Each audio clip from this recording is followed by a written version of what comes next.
আমার ভালোবাসার মানুষটা আমার ছোট বোনের জন্য বিয়ের প্রস্তাব নিয়ে এসেছে। সে বসে আছে ডাইনিং রুমের সোফায়, তার পরিবার সহ। প্রিয়ার গায়ে মেরুন রঙের জামদানি শাড়ি, মুখে উজ্জ্বল হাসি নিয়ে ঘুরে বেড়াচ্ছে সে। সবার মধ্যে একটা হইচই ভাব, অথচ আমার চোখে পানি। যে মানুষটাকে এত ভালোবেসেছি, যাকে নিজের করে পাওয়ার স্বপ্ন দেখেছি, সেই মানুষটা চোখের সামনে আমার ছোট বোনের হয়ে যাচ্ছে। কিভাবে মানবো আমি? কিভাবে নিজেকে স্বাভাবিক রাখবো? সেই মানুষটার দোষ নেই কোনো, সে তো জানেই না। অতসী নামের কেউ একজন জানপ্রাণ উজাড় করে ভালোবেসেছে, তাকে নিয়ে প্রতিটা রাত্রে স্বপ্ন বুনেছে, যার জন্য ভালোবাসার ঘর সাজিয়েছে। প্রিয়ার এত হাতে পায়ে ধরলাম, একবার অন্তত একবার জানতে দে অরণ্যকে। একবার ওকে বলি আমার ভালোবাসার কথা। প্রিয়া দিল না, ঘরে আটকে দিল আমাকে, যাতে অরণ্যকে নিজের করতে না পারি। আমার কান্না ওর কাছে কিছু না, কিছু হবেও বা কেন? আমি তো ওর সৎবোন। সৎবোনের জন্য কেউ কি নিজের ভালোবাসা ত্যাগ করতে পারে? তাহলে আমি কেন পারবো? প্রিয়ার কাছে আমার মর্যাদা নেই, মূল্য নেই, তাহলে আমি কেন ওর কথা ভাববো? আমার চোখের পানি যার কাছে কিছুই না, তার জন্য আমি কেন সব ভুলে যাওয়ার চেষ্টা করব? আমি তো অরণ্যকে সত্যি সত্যি ভালোবাসি, ভীষণ ভালোবাসি। এই ভালোবাসায় এত সহজে ভুলে যাওয়া কি যায়? অতসী ঘুরে দাঁড়া, তুই রুখে দাঁড়া, লড়াই কর। যেটা তোর সেটা তোরই। অনেক অবলায় থেকেছিস, সবার জন্য চিন্তা করেছিস। অরণ্য কোনো বস্তু না যে প্রিয় চাইলেও তা দিয়ে দিলি। তোর জিনিস তোকে কেড়ে নিতে আনতে হবে। যদি না পাস, হ্যাঁ আমি কেড়ে আনবো। আমাকে তো কেড়ে না শিখতে হবে। আয়নার সামনে দাঁড়িয়ে এক নাগারে কথাগুলো বলে থামে অতসী। কষ্টে বুকটা ফেটে যাচ্ছে তার, মনে হচ্ছে কলিজায় আগুন ধরিয়ে দিয়েছে কেউ। সে আগুনের উত্তাপ বইতে অতসীর নিঃশ্বাস আটকে যাচ্ছে। দরজায় খুট করে শব্দ হতেই অতসী চোখ মুছে নিজেকে স্বাভাবিক করে ফেলল। হাসি হাসি মুখে প্রিয়া ঢুকেছে। সে উচ্ছ্বসিত গলায় বলল, ওরা আমাকে পছন্দ করেছে আপু। আপু? হা, এ আপু ডাকটা প্রিয়ার মুখ থেকে একদম মানায় না, তাও আবার অতসীর জন্য। সে তো বড়, অথচ প্রিয়া তাকে বড় হিসেবে কোনো সম্মান দিয়েছি কি? অতসী চুপ করে রইল। প্রিয়া বিছানায় বসতে বসতে বলল, ফাইনালি অরণ্য আমার। অতসীর কলিজায় টান পড়ে, চোখ ছাপিয়ে জলে ভরে ওঠে। সে গোপনে হা করে নিঃশ্বাস নেয়, জলগুলোকে চোখের ভিতর টেনে নেওয়ার চেষ্টা করে। প্রিয়া ভ্রুকুচকে বলে, কথা বলছো না কেন? আবার খুশিতে তুমি খুশি না? কাটা গায়ে নুনের সেটা দেয় বুঝিয়ে কে বলে? অতসীর রাগ লাগছে। প্রিয়ার দুগাল ফাটে দিতে পারলে রাগটা পুরোপুরি নেমে যেত বোধ হয়। সে নিজের ইচ্ছাকে বহু কষ্টে দমন করলো। অস্ফুটস্বরে বলল, খুশি। তোমাকে দেখে কিন্তু মনে হচ্ছে না যে তুমি খুশি। না হলে মনে কিছু করার নেই। আচ্ছা আপু, দুনিয়া থেকে ছেলের অভাব পড়েছে, তুমি কেন অরণ্যের পেছনে লেগে আসো বলো তো? আমি ওকে ভালোবাসি, ব্যাপারটা বুঝতে পারছো না নাকি? তুইও কেন ওর পিছে পড়ে আছিস? দুনিয়াতেও অনেক ছেলে পড়ে আছে, আমি তো ওকে ভালোবাসি। তুই কেন সেটা বুঝতে পারছিস না? আপু। প্রিয়া উঠে দাঁড়ায়, তার চোখ বড় বড় হয়ে গেছে, নাকের পাটা ফুলে গেছে সামান্য, গালের আগের লালাভা। অত সে ভাবলেনহীনভাবে বলল, কি? প্রিয়া রাগেশ্বরে বলল, অরণ্য ইজ মাইন। কদিন পর সে আমার হাজবেন্ড হবে। নিজের ছোট বোনের স্বামীকে ভালোবাসার কথা বলছো? লজ্জা করে না তোমার? অত সে বিদ্রুপের হাসি হাসল। এখন স্বামী হয় নাই, আগে হোক, তারপর দেখা যাবে। তুমি কিন্তু তোমার লিমিট ক্রস করতেছো। আমি আমার লিমিটের মধ্যে আছি প্রিয়া, ডোন্ট ফরগেট। আমি তোর বড় বোন। Talk with respect. প্রিয়া চেঁচিয়ে উঠে বলে, ফাক বড় বোন। তোমার মতো বড় বোন না থাকলেও ভালো হতো আমার। আমার ভালোবাসার বাগানে কাটা হয়ে আছো তুমি, আর তুই তো আমার বাগানটাকেই মেরে ফেললি। আব্বু কি বলছিল? ভুলে গেছো সব? নাকি মনে করে দেব? অত সে ফের তাচ্ছিল পড়া হাসি হাসলো। কে আব্বু? তোর আব্বুকে বলছে না বলেছে সে স্বপ্নে আমি মাথা ঘামাই না। আমার আব্বু নাই। আমার আব্বু থাকলে আমাকে কখনো এত যন্ত্রণা দিতে পারতো না। ফাইন, ওরা যাক, আব্বুকে এই কথাগুলো বলতে হবে। বল যা। তানমনা ইসলাম ঝুমঝুম করতে করতে রুমে ঢুকলেন তখনই। প্রিয়াকে উদ্দেশ্য করে চিৎকার দিয়ে বললেন, 3 দিন পর আংটি বদলের দিন ঠিক হয়েছে। তোর কপাল আছে, এত ভালো ছেলে, এত বড়লোক তারা, কত টাকা পয়সা, নিজেদের বাড়ি। প্রিয়া জয়ের হাসি হাসল।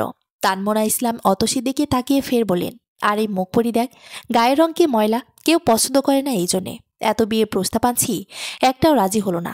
এইটারে দেখার পর আল্লাহ জানে কতকাল আমার ঘাড়ে বসে খাবে এই সেরি। কথাগুলো সূচের মতো বিঁধল অতসীর হৃদয়ে। বুক ভেঙে কান্না আসছে তার, মন ডাকছে মা মা বলে। জোর করে কান্না আটকে অতসী জবাব দেয়, বেশি দিন থাকবো না আম্মা, যত তাড়াতাড়ি সম্ভব চলে যাব। অতসী দ্রুত রুম থেকে বেরিয়ে যায়। তার চোখের বাঁধ শীঘ্রই ভাঙবে, তার কান্না সে কাউকে দেখাতে চায় না। তাহলে আজ উঠি আমরা, রফিক সাহেব বলে উঠলেন। তা শুনে জহির ইসলাম বললেন, ঠিক আছে ভাই, দ্রুত দেখা হচ্ছে। একটা সম্পর্ক যখন গড়তে যাচ্ছি তখন তো দেখা হবেই। হ্যাঁ তাই তো। এমন সময়ে রফিক সাহেবের স্ত্রী বেলি বেগম বলেন, 1 মিনিট, আমরা তো কাবিনের কথা ঠিকঠাক করলাম না। রফিক সাহেব ব্যস্ত গলায় সায় মেলালেন, তাই তো, এত জরুরি একটা জিনিসই ভুলে যাচ্ছিলাম। জহির ইসলাম বললেন, বিয়ের কাজ এত যে অনেক সময়ে অনেক কিছুই ভুলে যাই আমরা। বেলি বেগম বললেন, কিন্তু ভুললে তো চলবে না। আমি চাই না আমার একমাত্র ছেলের বিয়ের সময় কোনো হট্টগোল বাজুক, তাই আগে থাকতেই সব প্ল্যান করে রাখাই ভালো। জি ভাবি, আপনি একদম ঠিক বলেছেন। তাহলে ভাই আপনি বলুন, মেয়ের বিয়েতে কত চান কাবিন? রফিক সাহেব প্রশ্ন করলেন। জহির ইসলাম অস্বস্তিতে পড়ে গেলেন। সে তো চায় 10 লাখ, কিন্তু কিভাবে বলবে কথাটা? আগে আগে 10 লাখ বলে দেওয়া চক্ষু লজ্জার ব্যাপার আছে তো। জহির ইসলাম আমতামতা করে বললেন, আমি আর কি বলবো ভাই, আপনি বলুন। না না, আপনি মেয়ের বাবা, আপনিই বলুন। আপনার একটা চা পাওয়া অবশ্যই থাকতে পারে। তবে ভাই, অনেকে ভাবে বেশি কাবিন করলে বিয়ে টিকে যায়, কিন্তু আমি মনে করি যে বিয়ে টেকার সেটা এমনিতেই টিকবে। কাবিনের সঙ্গে বিয়ের সম্পর্ক কি, তাই না বলেন? এই দেখেন, আমার বড় মেয়ে দিবা 5 লাখ টাকা দিয়ে কাবিন করলাম, বিয়ে দিলাম 10 লাখ টাকা খরচ করে, অথচ বিয়ের 1.5 বছরের মাথায় পতি মেয়ে এসে হাজির। সেই যে এলো আর গেল না। জামাইটা ভালো ছিল না বুঝলেন, মদ গাঁজা। রফিক সাহেব কথা শেষ করতে পারলেন না। বেলি বেগম থমকে উঠলেন, আহ থামবে তুমি? সবসময় কথার মেশিন চালু হয়ে থাকে তাই না? আচ্ছা আমি বলি ভাই, আমরা 3 লাখ করব কাবিন, আপনার আপত্তি নেই তো? জহির ইসলাম হতভম্ব হয়ে গেলেন। 3 লাখ মানে? 3 লাখ টাকায় কাবিন হয় না কি আজকাল? কিন্তু মুখে কিছুটি বলতে পারলে না। কোনো কারণে যদি বিয়ে ভেঙে যায়, প্রিয়াকে কি জবাব দিবে সে? মেয়ে বড় ভালোবাসে এই ছেলেটাকে। ছেলেটাও তো সুপুত্র, কি সুন্দর, চুপচাপ বসে বসে ফোন টিপছে। বড়দের কথার মাঝে কোনো আগ্রহ নেই তার। অথচ আজকালকার ছেলেরা বড়দের কথা গেলার জন্য সবসময় হা করে বসে থাকে। হো, শেষ পর্যন্ত 3 লাখ কাবিন নামাই ঠিক হয়। কাজী ছেলেপক্ষ থেকে আনা হবে, উকিল মেয়ের পক্ষ থেকে দেওয়া হবে। সব পরিকল্পনা শেষে রফিক সাহেব যখন উঠে দাঁড়ালেন, ঠিক তখনই অতসী ঘরে ঢুকলো। রফিক সাহেব বেলি বেগমকে সালাম দিল বড় গলায়। অরণ্যকে এক নজর দেখে নিয়ে চা নাস্তার ট্রে তুলে চলে গেল। জহির ইসলাম রাগে ফেটে পড়লেন। এই অলক্ষণী মেয়েটা কেন এসেছে এ ঘরে? ওকে তো মানা করা হয়েছিল না আসার জন্য, তবুও কেন এসেছে ও? বেলি বেগম জিজ্ঞেস করলেন, এই মেয়েকে? কাজের লোক? জহির ইসলাম গোপনে দীর্ঘশ্বাস ছেড়ে বলে, জি, মেয়েটা তো ভালোই, মাশাল্লাহ। তারা চলে গেলে জহির ইসলাম রাগী গলায় অতসীকে হাঁক ছেড়ে ডাকে। অতসী কাচোমাচো হয়ে ওনার সামনে এসে দাঁড়ায়। জহির ইসলাম বলেন, তোকে বলছিলাম না ওনারা না জবাব দিয়ে তুই এই ঘরে আসবি না? অতসী মিনমিনিয়ে গলায় বলে, আমি ভাবলাম ট্রেগুলো আম্মা নেবে, তার চেয়ে আমিই নেই বরং। সেটা ওনারা চলে যাওয়ার পরেও নেওয়া যেত। সরি আব্বু, তোর সরি আমি। তুই কি আমার মেয়ের ভালো চাস না? ইচ্ছে করে এসেছিস? বিয়ে ভাঙার মতলব তোর? জহির ইসলামের চিল্লাচিল্লিতে প্রিয়া তানমনা ইসলাম এসে উপস্থিত হয়। তানমনা ইসলাম বলে ওঠেন, কি হয়েছে, চিল্লাচ্ছ কেন? চিল্লাবো না? তারা যাওয়া ঠিক আগ মুহূর্তে এই সিনালাই ঘরে আসছে, ট্রেনে ওর বাহনা ধরে। ওর আসল মতলব আমার মেয়ের বিয়ে ভাঙা, সব বুঝি আমি। প্রিয়া মাছ দিয়ে ফোড়ন কাটে। কিছুক্ষণ আগে আমাকে উঁচা গলায় বলে ও নাকি অরণ্যকে ভালোবাসে, ও নাকি তোমাকে বাপ বলে মানে না। ওর সাহস কত একবার ভাবছো? তানমুরা ইসলাম দাঁতে দাঁত ঘেঁষে এগিয়ে আসেন। অতসী চুলের মুঠি হাতের মুঠোয় নেন। অতসী গঙ্কে ওঠে। তিনি তবুও ছাড়ে না। নটি মাগি বেশ্যা সিনাল বলে অতসীর গাল ভরিয়ে দেন থাপ্পড়ে। অতসী চিৎকার করে কাছে, তার কান্না কারো মন অব্দি পৌঁছাতে পারছে না। অথচ ঘরের দেয়ালগুলো যেন অতসীর কান্নায় থমকে গেছে। আকাশে সন্ধ্যার মেঘ, প্রকৃতিতে হালকা কুয়াশার জাল। শীত বাতাস হু হু করে ঢুকছে এক একটা রুমে। গত 5 বছরে এমন শীত পড়েছে কিনা সন্দেহ। পায়ে জুতা ছাড়া হাঁটা যায় না। গরম কাপড় সারাক্ষণ শরীরে এঁটে রাখতে হয়। প্রিয়া তো কম্বল ছেড়ে ওঠেই না। তার কাজ খাওয়া দাওয়া করা, মোবাইল টেপা আর ঘুমানো। এসব করতে হলে কম্বলের বাইরে বের হওয়ার প্রয়োজনটা পড়ে না। অনার্স প্রথম বর্ষে ভর্তি হয়েছিল সে, কিন্তু পড়ালেখার ইচ্ছা না থাকায় মাঝপথে ছেড়ে দিয়ে বিয়ের পিড়িতে বসার প্রস্তুতি নিচ্ছে। অতসীর খুব ইচ্ছা ছিল পড়ার, নিজের আলাদা পরিচয় বানানোর, কিন্তু মাধ্যমিক দেবার পর কলেজের গণ্ডিতে পা রাখতে দেয়নি জহির ইসলাম ওকে। অতসী প্রথম কদিন খুব কেঁদেছিল, ঝামেলা করেছিল অনেক, তাতে জহির ইসলামের মন গলেনি। উল্টো অতসীকে মার খেতে হয়েছিল। রাগ করে খাবার না খেলে কেউ আসতো না আদর করে খাওয়াতে, তাই অতসী নিজ থেকেই খেয়ে নিতে পারে। যার কেউ নাই তার তো নিজেকে নিজের খেয়াল রাখতে হবে। অতসীর গালগুলো হাতের 5 আঙ্গুলের দাগে লাল হয়ে ফুলে আসে। চুলের অবস্থা বিধ্বস্ত। ওকে দেখে মনে হচ্ছে ওর উপর দিয়ে একটা সুনামি বয়ে গেছে কিছুক্ষণ আগে। এত ঠান্ডাও অতসীর গায়ে কোনো গরম কাপড় নেই। সে থেমে থেমে কেঁপে উঠছে, ঠান্ডায় কাঁপছে, সঙ্গে কান্না করতে গিয়েও কাঁপছে। তানমুরা ইসলাম রুমে ঢোকেন, বজ্রপাতের গলায় বলেন, এখানে বসে বসে অশ্রু ফেলা ছাড়া আর কিছু করার নাই? রাতের খাবার কত দূর? অতসী হাতের উল্টো বাজ দিয়ে ডলে ডলে চোখ মুছে বলে, আমি দেখতেছি। মাটিতে পা ফেলতে অতসী শিউরে ওঠে। এত ঠান্ডা! বাথরুম ব্যবহারের জন্য মাসে মাসে জুতা কেনা হয়। অথচ অতসীর জন্য একজোড়া কেনা মানেই টাকা নষ্ট। অতসী হাঁটতে গিয়ে বুঝলো সে তাল সামলাতে পারছে না ঠিকমতো, বারবার উল্টে পড়ে যাচ্ছে। কোনো রকমে রান্নাঘর অব্দি পৌঁছালো। শীতকাল তার জন্য এদিক দিয়ে সুবিধার, রান্নাঘরে থাকতে হয়, এতে গরম গরম ভাব থাকে শরীরে। অতসীর জন্য চুলার উত্তাপে যথেষ্ট। দামি কম্বলের ওর জন্য নয়। মেয়েকে তোর সত্যি পছন্দ হয়েছে বাবা? বেলি বেগমের প্রশ্নে অরণ্য লাজুক ভঙ্গিতে হাসে, মুখে কিছু বলে না। দিবা মাছ দিয়ে ফোড়ন কাটে। তোমার ছেলে মেয়েদের চেয়েও বেশি লজ্জাবতী। কি খেয়ে ওকে পেটে ধরেছিলেন আম্মা? তুই থামতো, যা তা বলছিস সবসময়, মুখে আটকায় না কিছু? দিবা হেসে কুটি কুটি ঠোঁটের হাসি দীর্ঘ করে বলে, না আম্মা, আটকায় না। বেলি বেগম দিবার থেকে নজর সরিয়ে অরণ্যের দিকে নজর দেয়। ছেলেটার গায়ের রং মাশাল্লাহ, তার গায়ের রং ময়লা। অরণ্যের বাবার গায়ের রঙও শ্যামলা, দিবাও তাই শ্যামলা হয়েছে দেখতে। অথচ মাঝ দিয়ে অরণ্য ধবধবে ফর্সা শরীর নিয়ে পৃথিবীতে এসেছে। সঙ্গে এনেছে গোলগাল একটা মুখ, নাকটা একটু মোটা, তাতে কিছু যায় আসে না। বরং মনে হয় এই মোটা নাকি অরণ্যের মুখের সৌন্দর্য বাড়িয়ে তুলেছে আরো। বেলি বেগম বলেন, কি রে, জবাব দিচ্ছিস না যে? অরণ্য উবু হয়ে শুয়েছিল, সেভাবেই বলো, কি বলবো, মেয়ে পছন্দ হয়েছে? না হলে তোমাদেরকে বিয়ে প্রস্তাব পাঠাতে বলতাম আমি, বলো। বেলি বেগম হাসলেন, এত লজ্জা পাস তুই? না জানি বিয়ের পর প্রথম প্রথম কিভাবে থাকবে বইয়ের সাথে। অরণ্য লজ্জায় উঠে বসলো, মাথা ঝাড়া দিয়ে বলল, ধ্যাত মা, মাঝে মাঝে তুমি একদম ছোট বাচ্চাদের মতো হয়ে যাও, কি যে বলো। বেলি বেগম। দিবা হেসে যাচ্ছে। দিবা বলল, শোনো মা, ঠিক কথাই বলেছে। ওই মেয়ের সঙ্গে তুই ইজি তো, নাকি কদিনের পরিচয় ভালোবাসা? অরণ্য বলল, ইজি বলতে ফেসবুকে কথা হয়, সরাসরি ততটা কথা হয়নি। দিবা আটকে উঠল, বলিস কি? যা সত্য তাই বললাম। তাহলে তো সর্বনাশ। কেন? অরণ্যের ভ্রুতুটো কুঁচকে গেল। যে মেয়ের সঙ্গে ভালো মতো কথা বলিসনি, সামনাসামনি তার সঙ্গে সংসার করবে কিভাবে? এখনো হাতে সময় আছে, বিয়ের আগে আগে ইজি হয়নি, তোর জন্যই ভালো। বেলি বেগম সায় দিলেন দেবার কথায়, হ্যাঁ বাবা, তোর বোন ঠিকই বলেছে। বৌমাকে নিয়ে একটু ঘুরতে টুরতে যা, দেখা কর, কথা বল, একজন অন্যজনের পছন্দের ব্যাপার জান, তবে না সংসার সুখের হবে। অরণ্য অসহায় চোখে তাকালো। মেয়েদের সঙ্গে কথা বলতে খুবই আনইজি লাগে তার, তাও আবার সামনাসামনি। ওরে বাবা, সে তো ভয়ঙ্কর ব্যাপার। দিবা বড়দের মতো করে বলল, ভ্রুকুচকে লাভ নেই, আজকেই যা বিকেলে প্রিয়াকে নিয়ে ঘুরে আয় কোনো রেস্টুরেন্ট থেকে, একসঙ্গে কথা বল, আস্তে আস্তে ইজি হয়ে যাবি। আজকেই? বেলি বেগম বললেন, হ্যাঁ আজকেই। অরণ্য নিরুপায় গলায় বলল, ঠিক আছে, ওকে ফোন করে বলে দিই তৈরি থাকার জন্য। দিবা সঙ্গে সঙ্গে বলল, না না, একদম না। অরণ্য কপাল কুঁচকে বলল, কেন? আরে গাধা, সারপ্রাইজ দিবি। তুই বিকেলে ডাইরেক্ট ওদের বাড়ি চলে যাবি, তারপর প্রিয়াকে নিয়ে ঘুরতে বের হবি।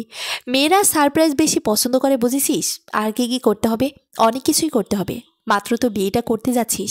কথা শেষ করে দিবার চোখটা টিপল। পরন্ত বিকেল, বাইরে ঝলমলে রোদ, অথচ উত্তাপ নেই মোটেও। গায়ে কেমন শিউরে ওঠা শীত শীত করছে। অতসী ছাদে দাঁড়িয়ে আছে। কিছুক্ষণ আগেই গোসল করে এসেছে সে। এক বালতি কাপড় ধুয়েছে, সব কাপড় দড়িতে মেলে দিয়ে সে উদাসীন চোখে তাকিয়ে আছে আকাশপানে। তার জীবনটা তো অন্যরকম হতে পারত, তার জীবনের সুখগুলো ধরা দিতে পারত। কেন তার স্বপ্নগুলো স্বপ্নই রয়ে গেল? কেন তার মা তাকে ফেলে চলে গেল দূর অজানায়? অতসীর বুকের মাঝে হু হু করে হাহাকার করছে। সে চোখ বুজে ভাবনার জগতে চলে যায়। সকাল 11টা। গলির মোড়ের দোকানে এসেছে অতসী, হাতে সাপ্তাহিক বাজারের লিস্ট। সে আজ পর্যন্ত দেখেনি কোনো পরিবারে বাবা জীবিত থাকতে ঘরের মেয়ে বাইরে বাজার করতে বের হয়, তাও যদি বাবা অক্ষম থাকে সেটা একটা কথা। অতসীর বাবা একদম সুস্থ সবল একজন মানুষ, তবুও ঘরের সমস্ত কাজকর্মের পাশাপাশি বাজারের দায়িত্বটা তার কাঁধে পড়েছে। অতসী দোকানের এক কোনায় দাঁড়িয়েছিল চুপচাপ করে। আরও দুজন কাস্টমার ছিল দোকানে। ভিড়ের কারণে অতসী নিজেকে দূরে সরিয়ে রেখেছিল। ঠিক তখনই কাঙ্ক্ষিত সেই সুপুরুষ আসে। দোকান থেকে একটা বিস্কিটের প্যাকেট নিয়ে চলে যায়। শুধু যে অতসী তাকিয়েছিল তার দিকে তা নয়, দোকানে সবাই ছেলেটির দিকে তাকিয়েছিল। এত সুন্দর ছেলে সহজে চোখে পড়ে না। এভাবেই প্রথম দেখা অতসীর সঙ্গে অরণ্যের। এরপর একদিন প্রিয়ার ফোনে অরণ্যের ছবি দেখতে পায় অতসী। সে মুহূর্তেই চিনে ফেলে ছেলেটিকে। আগ্রহ নিয়ে কে প্রিয়াকে বলে, এই ছেলেকে প্রিয়া? প্রিয়া ভাবলেশীন গলায় জবাব দেয়, আমার আপকামিং বয়ফ্রেন্ড। অতসী বুঝতে না পেরে প্রশ্ন করে, আপকামিং বয়ফ্রেন্ড মানে? ছেলেটাকে পটানোর চেষ্টা করছি, পটে গেলেই বয়ফ্রেন্ড হয়ে যাবে। প্রিয়ার কথা শুনে অতসী বুকে পাথর চাপা দেয়। যেখানে প্রিয়া হাত দিয়েছে সেখানে অতসী না থাকাই ভালো, কিন্তু পারেনি। অরণ্যের রূপের গুণে হোক আর যার জন্যই হোক, অরণ্যকে খুব মনে ধরে যায় অতসীর। এমনও অনেক দিন কেটেছে অতসী অরণ্য ভেবে নিজের সঙ্গে নিজে কথা বলেছে, ছাদে বাতাস দেখতেছোস, নিচে নামতে মন চায় না? তানমুনা ইসলামের ঝাঁঝালো কথায় অতসী ধাক্কার মতো খায়। সে লাফিয়ে চিন্তার জগৎ থেকে বেরিয়ে আসে, দ্রুত পায়ে নিচে নেমে যায়। তানমুনা ইসলাম কোমরে হাত গুজে দাঁড়িয়ে আছেন, মুখ দিয়ে অনর্গল বাজে ভাষা ব্যবহার করে যাচ্ছেন। তা শুনে অতসীর কান গরম হয়ে উঠেছে। সে চুপটি মেরে বাসা থেকে বেরিয়ে যায়। আজকে সাপ্তাহিক বাজার করার দিন। সন্ধ্যার পর বের হতে ইচ্ছে করে না দেখেই বিকেলে বাজারের ব্যাগ নিয়ে বের হওয়া। অরণ্য চিন্তিত মুখে প্রিয়াদের বাড়ির সামনে পায়চারি করছে। একবার ভাবছে ভেতরে ঢুকবে, আবার ভাবছে মাত্রই কাল বিয়ের কথা হলো, আর আজকে সে এসে হাজির। ব্যাপারটা কোন চোখে দেখবে তারা কে জানে। অরণ্য সিদ্ধান্ত নিতে পারছে না কোনো। সে রাস্তার এদিক ওদিক এলোমেলো পায়ে হেঁটে বেড়াচ্ছে। অত সে বাড়ির বাইরে এসে অরণ্যকে দেখে ভূত দেখার মতো চমকে উঠে থেমে দাঁড়ালো। তার ঠোঁট দুটো নিজেদের শক্তিতে আলাদা হয়ে পড়ে। বুকের মাঝে চাপা উত্তেজনা। অরণ্য দেখতে পায় অতসীকে। সে হনহন করে অতসীর সামনে এসে দাঁড়ায়। বিনীত ভঙ্গিতে বলে, একটা সাহায্য করবেন প্লিজ। এত মিষ্টি গলা, একটা ছেলের কণ্ঠ এত চিকন আর সুরেলা হয়, একেই বুঝি বলে কিন্নর কণ্ঠ। অতসীর 7-5 ভাবনা থামে অরণ্যের গলায়। কি করবেন সাহায্য? অতসী নিজেকে সামলে নেয়। নিয়ে যাওয়া গলায় প্রশ্ন করে, জি বলেন। প্রিয়াকে ডেকে দিবেন? বলবেন আমি আসছি ওর সাথে দেখা করার জন্য। আপনি এবারের কাজের লোক না। অতসী ধাক্কা খায়। কি বলবে বুঝে উঠতে পারে না। ফ্যালফ্যাল করে চেয়ে থাকে অরণ্য দিকে। অরণ্য উদ্গ্রীব হয়ে আবার বলে, প্লিজ একটু ডেকে দেন ওকে। অতসী ঠান্ডা গলায় প্রশ্ন করে, কেন, কি দরকার? অরণ্য বিস্মিত হয়, তবু বলে, একটু ঘুরতে যাব। অতসী হৃৎপিণ্ডে মরিচের পানি ছোড়া হলো যেন। যাকে সে ভালোবাসে সে এসে তাকে বলছে তার ছোট বোনকে ডেকে দেওয়ার জন্য, কারণ তারা ঘুরতে যাবে। হা! অতসী ঠান্ডা গলায় বলল, আপনি ফোন দিয়ে আসতে বলেন, আমি ডাকতে পারবো না। কেন পারবেন না? আজব তো। Don't mind. একজন কাজের লোকের স্পর্ধা থেকে আমি অবাক হচ্ছি। অতসী চেঁচিয়ে উঠে বলল, আমি কাজের লোক না, আমি এবারের মেয়ে, বড় মেয়ে। অরণ্য চমকে উঠল। সে বড় বড় চোখে অতসীর দিকে তাকিয়ে রইল। এতক্ষণ বাদে অতসীর দিকে ভালো মতো নজর দিল সে। অতসীর পোশাক, কথাবার্তা, আচরণ, পরিপাটি ভাব কোনোভাবেই কাজের লোকের সঙ্গে মিলে না। এর মানে কি অতসী সত্যি বলছে? তাহলে প্রিয়ার আব্বু কেন বলল যে অতসী কাজের লোক? নিজের মেয়েকে কেউ কাজের লোক পরিচয় দেয়? অরণ্যের কোনো অঙ্ক মিলছে না। সে অস্পষ্টরে অবিশ্বাস নিয়ে প্রশ্ন করে, আপনি প্রিয়ার বড় বোন? অতসীর গলা ক্লান্ত। জি, আমি ওর বড় বোন। তাহলে আঙ্কেল যে গতকাল আপনাকে।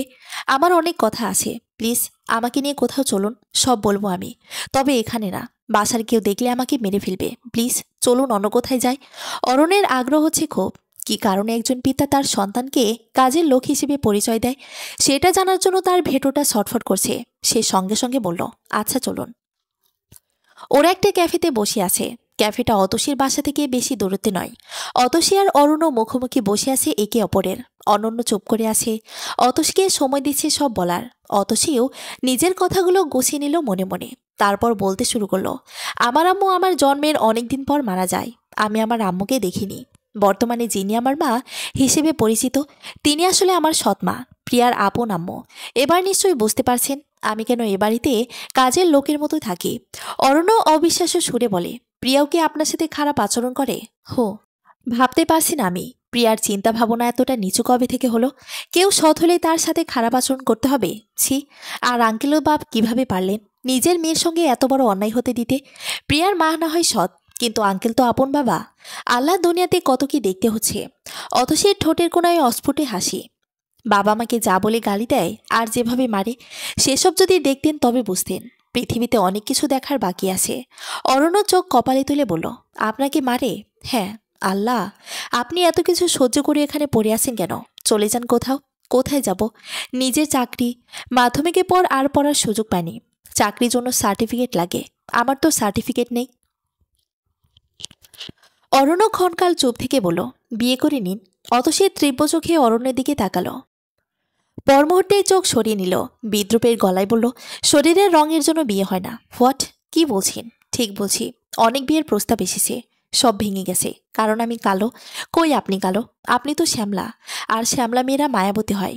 আপনি করবেন কোনো শ্যামলা মেয়েকে বিয়ে? অরণ্য না ভেবে সঙ্গে সঙ্গে উত্তর দেয়, কেন করব না? শ্যামলা বলে কি সে মানুষ না? আর শ্যামলা মেয়েরা মায়াবতী হয়, বললাম না কথাটা? সংসার করার জন্য রূপবতী থেকে মায়াবতীর দরকার বেশি। অতসী স্মিথ হাসল। মনে হয় সংসারের পর পিএইচডি করেছেন।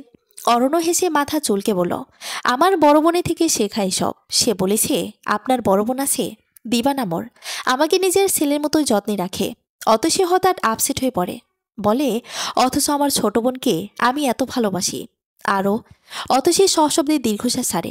অরণ্য বলল, প্লিজ আপসেট হবেন না, আমি প্রিয়ার সাথে কথা বলবো। ওর এমন নিচু মন মানসিকতা আমি মানতে পারছি না।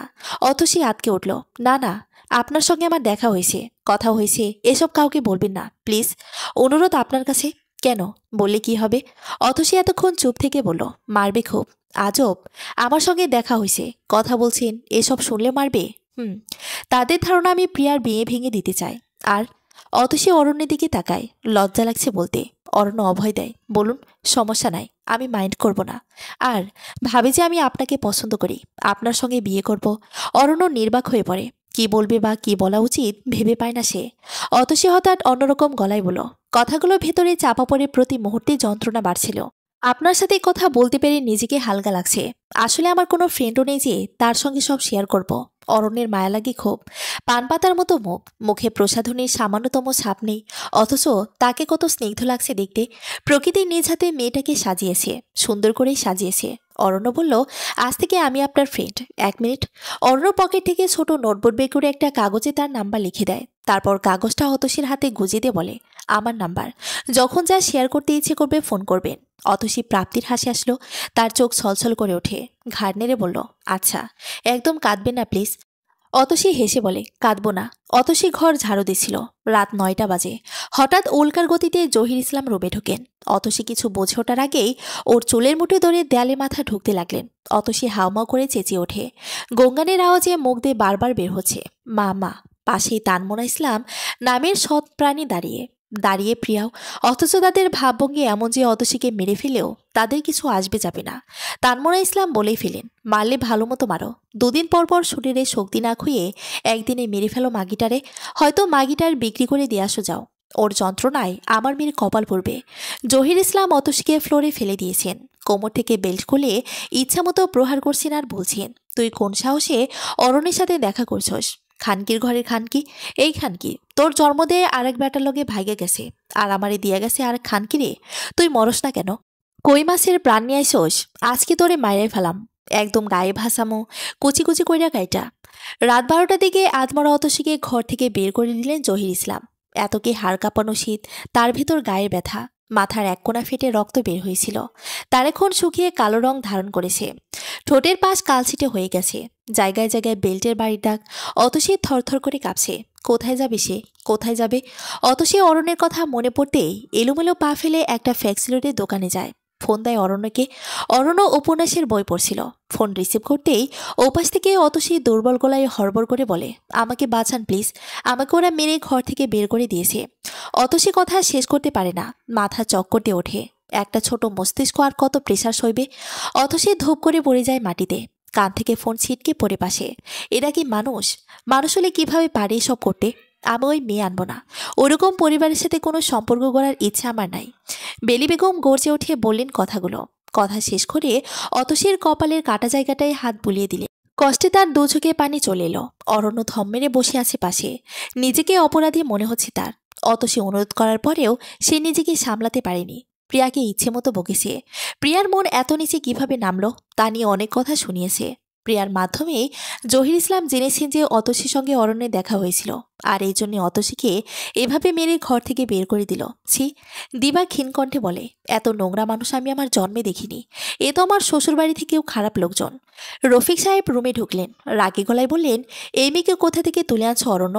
জহির ভাই, জানলে রাগ করবে কিন্তু। একে যেখান থেকে আনছো সেখানে রেখে আসো।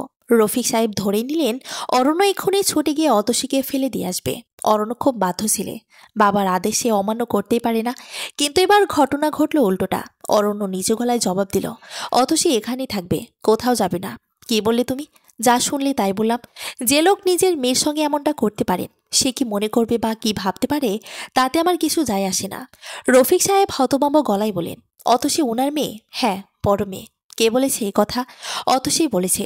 রফিক সাহেব ক্ষণকাল চুপ থেকে বলেন, আর তুমি বিশ্বাস করলে? এই মেয়ে তো মিথ্যাও বলতে পারে। তাহলে প্রিয়াও মিথ্যা বলেছে? প্রিয়া তো স্বীকার করেছে যে অতসী ওর সৎ বোন। রফিক সাহেব তারপরেও একরক্ষা গলায় বললেন, এত কিছু জানি না। তোমার কথাতে আমরা বিয়ের প্রস্তাব নিয়ে গেছি, তোমার কথার মূল্য রাখছি। এখন আমার কথার মূল্য তুমি রাখবা আশা করি। অরণ্য গলার স্বর শক্ত করে বলল, মাফ করবেন বাবা, আমি আপনার কথা রাখতে পারছি না। এরকম অসহায় একটা মেয়েকে রাস্তায় ফেলে দেওয়ার মতো শিক্ষা আপনি আমাকে দেননি। রফিক সাহেব আগুন দৃষ্টিতে ছেলের দিকে তাকিয়ে রইলেন। অতসী ঘুমে কাতর, তবুও চিল্লাচিল্লিতে সে হালকা নড়ে উঠে দেখে বেলি বেগম ধমকেশ্বরের রফিক সাহেবকে উদ্দেশ্য করে বলে, এখানে দাঁড়িয়ে পেঁচা লাগাইছো কিসের জন্য? যাও তো, মেয়েটা ঘুমাচ্ছে। রফিক সাহেব কড়া গলায় কয়েকটা কথা বলতে গিয়েও থেমে যান। সকাল হোক, এত রাতে ঘর বাড়ি মাথায় তোলার কোনো প্রয়োজন নেই। রফিক সাহেব চলে যেতে দিবা অরণ্যের পেটে চাপড়ে দিয়ে বলে, বাবা, বিলাই থেকে বাঘ হলে কিভাবে? অরণ্য বিরক্তি নিয়ে বলল, ডোন্ট ফান। ঠিক আছে ঠিক আছে, কাজের কথা বলি। একটা ডাক্তার ডেকে আনা উচিত নয় কি? মেয়েটার অবস্থা দেখেছিস? বেলি বেগম বললেন। গায়ে খুব জ্বর ওর। অরণ্য ভুলেও গিয়েছিল ডাক্তার ডাকার কথা। তার এক বন্ধু আছে, নাম আমিন। সে পেশা একজন ডাক্তার। অরণ্য দ্রুততার সাথে তাকে ফোন করে আসতে বলল। তানমনা ইসলাম মুখ কিরমির করে বললেন, বলেছিলাম না আমার মেয়ের কপাল খেয়ে ছাড়বেও? দেখলি তো?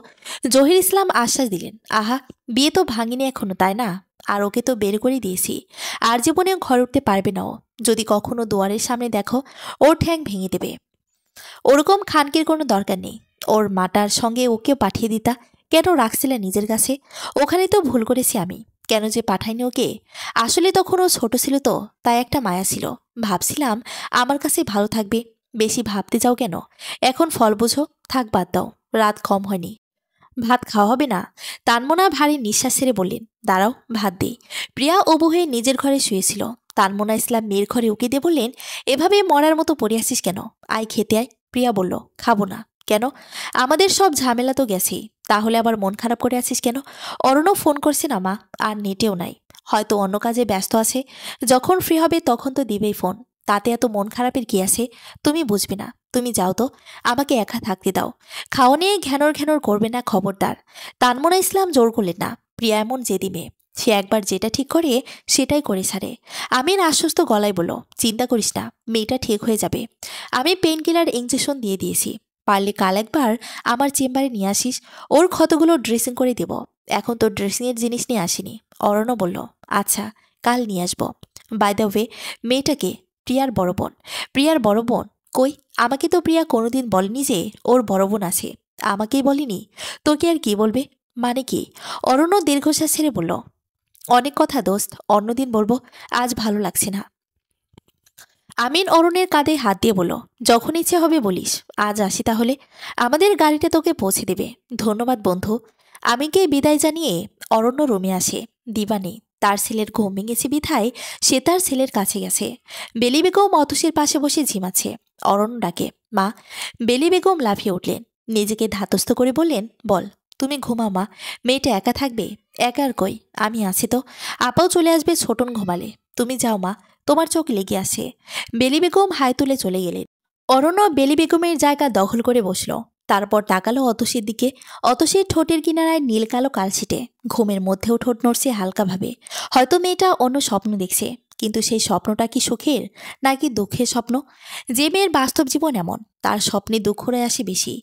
এই কথা ভেবে অরণ্য পুনরায় একটা দীর্ঘশ্বাস ছাড়ল।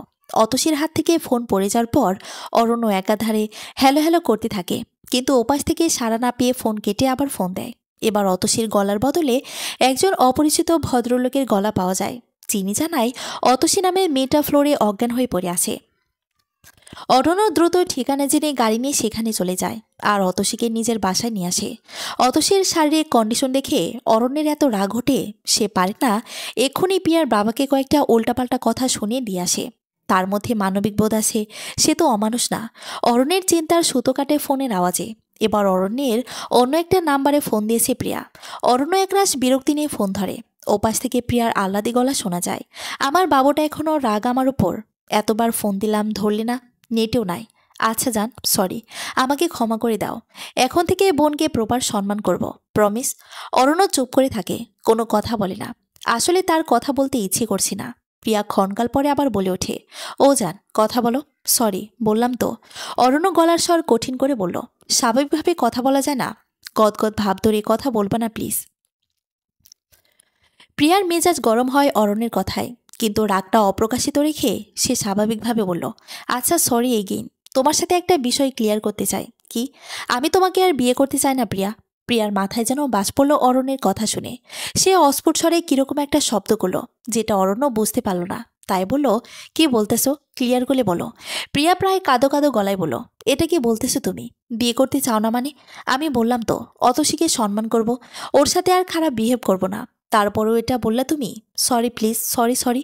অরণ্য চট করে প্রশ্ন করলো, তোমার বোন কই? প্রিয়ার সঙ্গে সঙ্গে মিথ্যে বলল, ঘুমাচ্ছে। মিথ্যা বলার সময় প্রিয়ার গলা অবধি কাঁপল না। অরণ্যের ঠোঁটে বিদ্রুপ খেলা করছে। সে ঠাট্টার সুরে বলল, ও তোমার পাশেই নাকি? পূর্বে নাই ফের মিথ্যা প্রিয়ার। তাকে ডাকো, কথা আছে ওনার সাথে।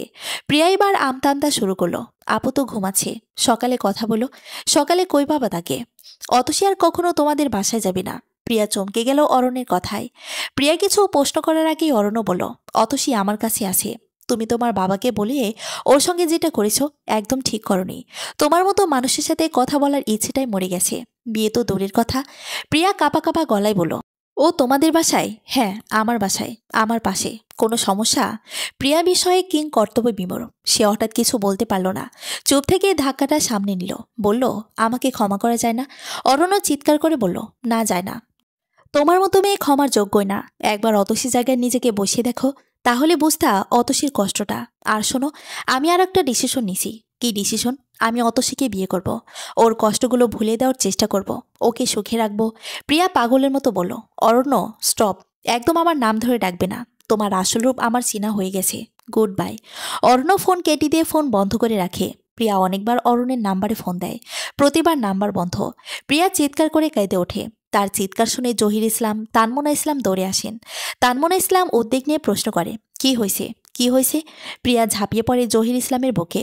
অরণ্যের বলা সব কথাগুলো কেঁদে কেঁদে বলে। সব শুনে জহির ইসলামের মাথায় রক্ত চলে যায়। সে দাঁত কিরমির করে বলে, যে জন্ম দিতে পারে সে মৃত্যুও দিতে পারে। আগামীকাল ওই মাগির কলিজা আমি ছিঁড়ব। তুই কি সারা রাত জেগে থাকবি? দিবার কথার প্রত্যুত্তরে অরণ্য বলল, তোমার সঙ্গে জেগে থাকলে প্রবলেম? প্রবলেম কিসের? তাহলে জেগেই থাকি। ছোটন ঘুমিয়েছে? অনেক কষ্টে ঘুম পাড়াইছি। দেবা হাতের উল্টো পাশ দিয়ে কপালের ঘামগুলো মুছল।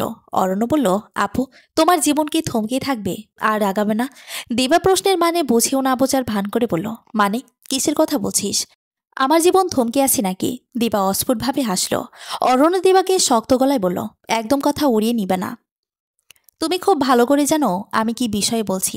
দিবার হাসি মিলিয়ে যায়।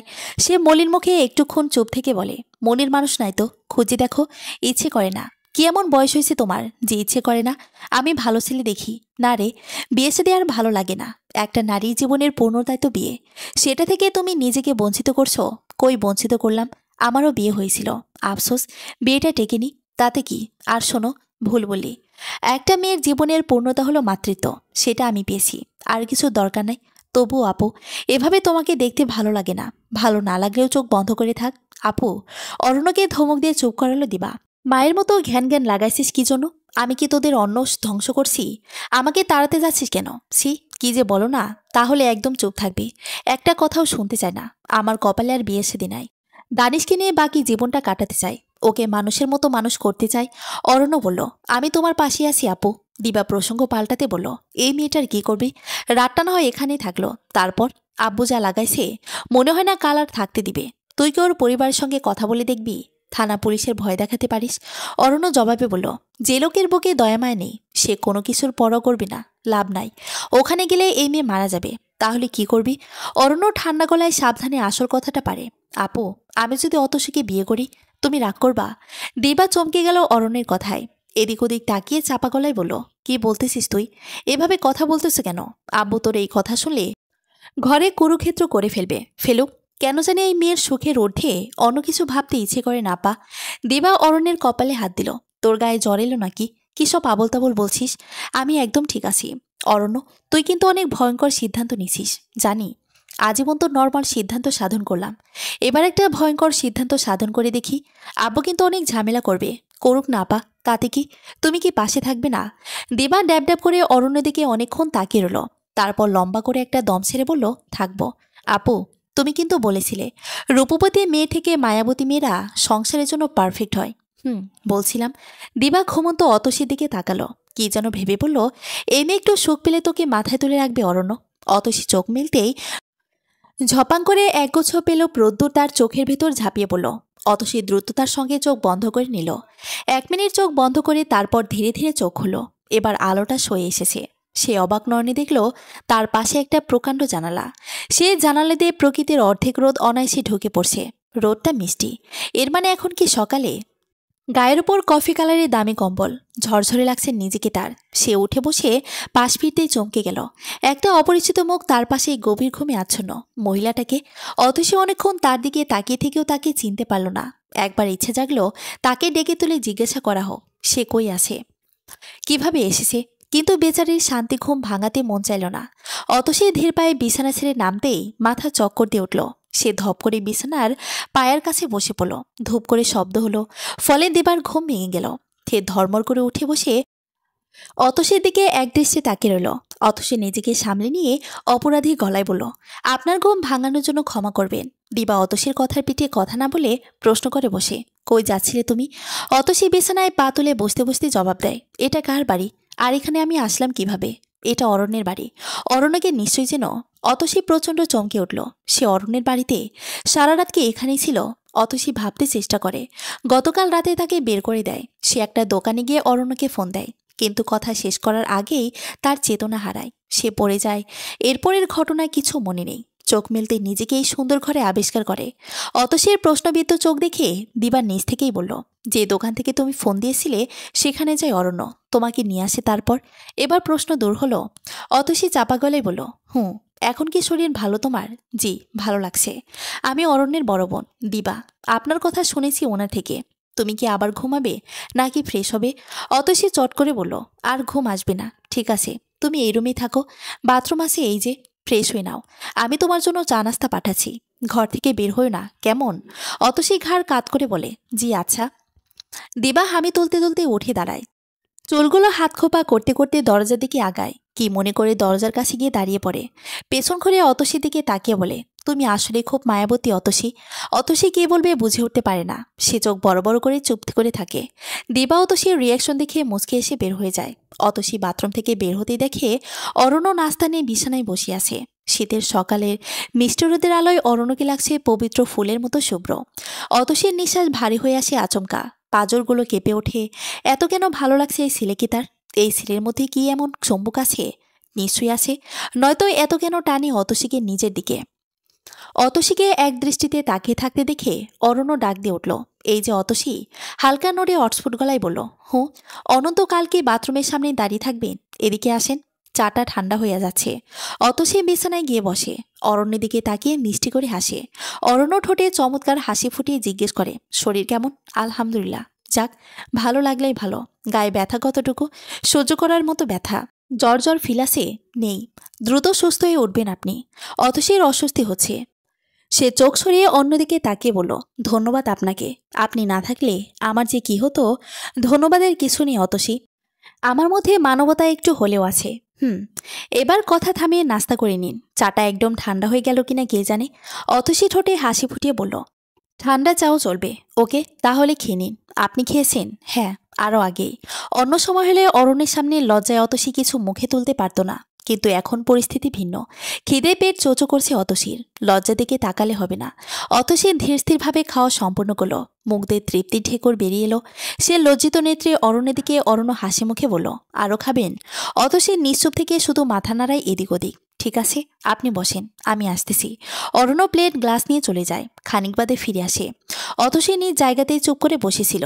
অরণ্য অতসীর মুখোমুখি বসে বলল, তৈরি হয়ে নিন আপনি। অতসী অবাক হয়ে বলল, কেন? আমার এক বন্ধু ডাক্তার, ওর চেম্বারে যাব। আপনাকে নিয়ে যেতে বলেছিল। আপনি আমার জন্য অনেক কিছুই করেছেন, আর কিছুই করতে হবে না। আমি চলে যাই। কোথায় যাবেন? যেদিকে দুচোখ যায়। এই শহরে মেয়েদের জন্য সর্বদা কাজ আছে। অরণ্যের গলা কঠিন শোনালো, ফালতু কথা বাদ দিয়ে রেডি হন। 5 মিনিট পর এসে আপনাকে নিয়ে যাব। অরণ্য উঠে দাঁড়ায়, আর তখনই রফিক সাহেব হুড়মুড় করে রুমে ঢোকেন। ওনার আকস্মিক চলে আসায় অতসী ভয় পেয়ে কেঁপে ওঠে। অরণ্য চোখ বড় বড় করে তাকায়।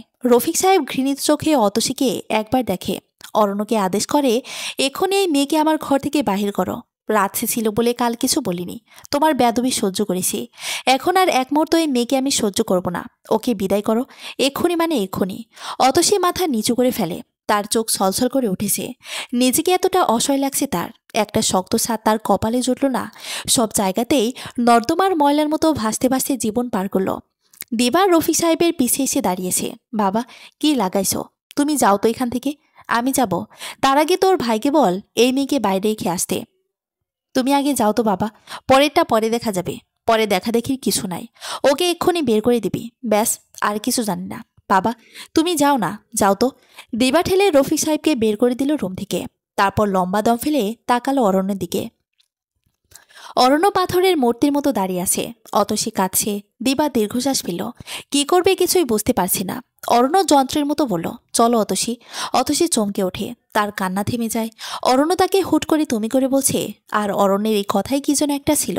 অতসী হ্যাঁ না কিছুই বলে না, অরণ্যের পিছনে হাঁটা ধরে। দিবা অরণ্যের পথ আটকে জিজ্ঞেস করে, পাগল হলি? আপুর কথা মতো তুই ওই মেয়েটাকে বাইরে বের করে দিবি নাকি?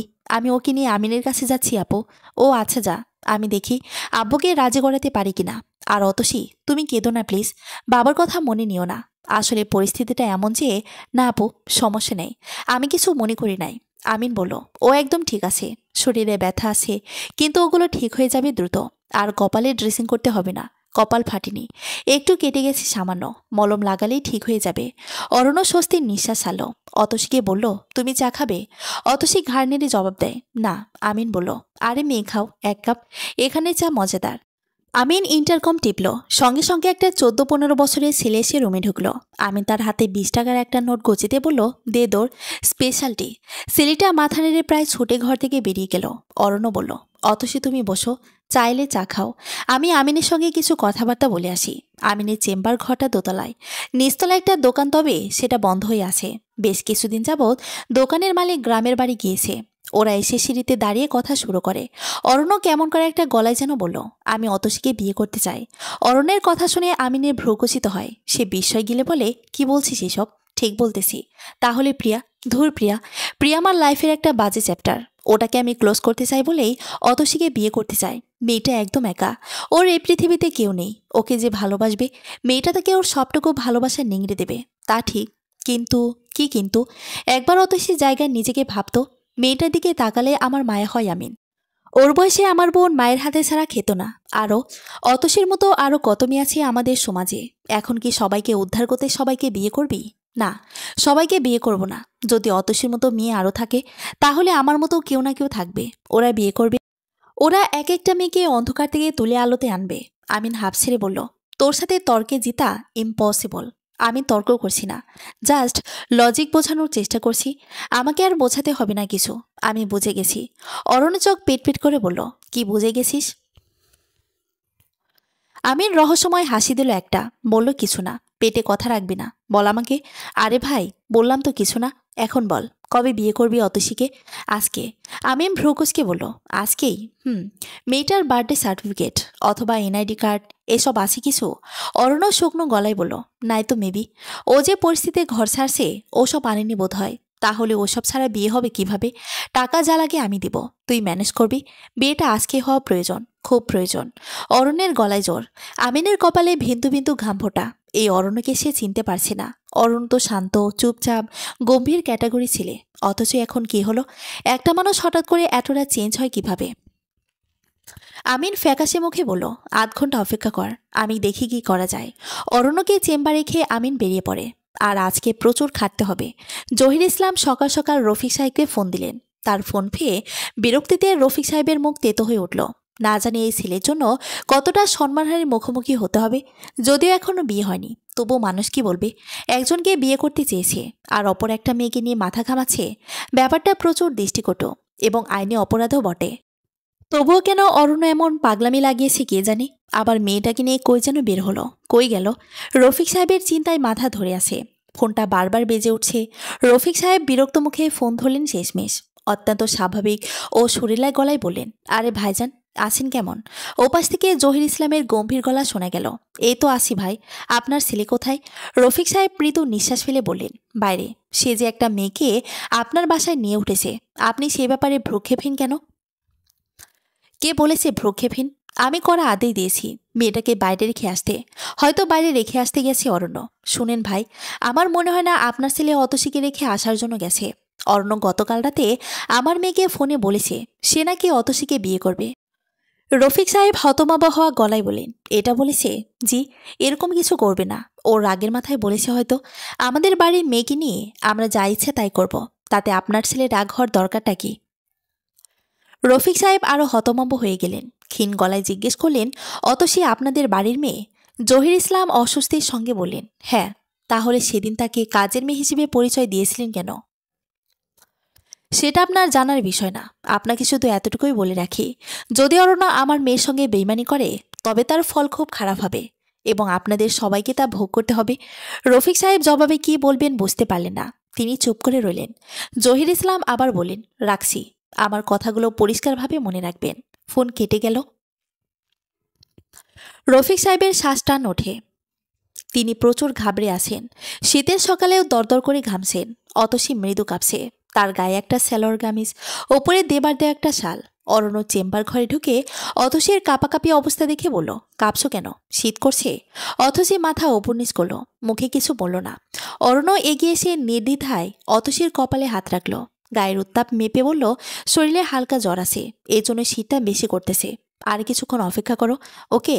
অতসী মাথা কাত করল। অরণ্যের স্পর্শ পেয়ে তার শরীরে উত্তাপ আরও বেড়ে গেছে।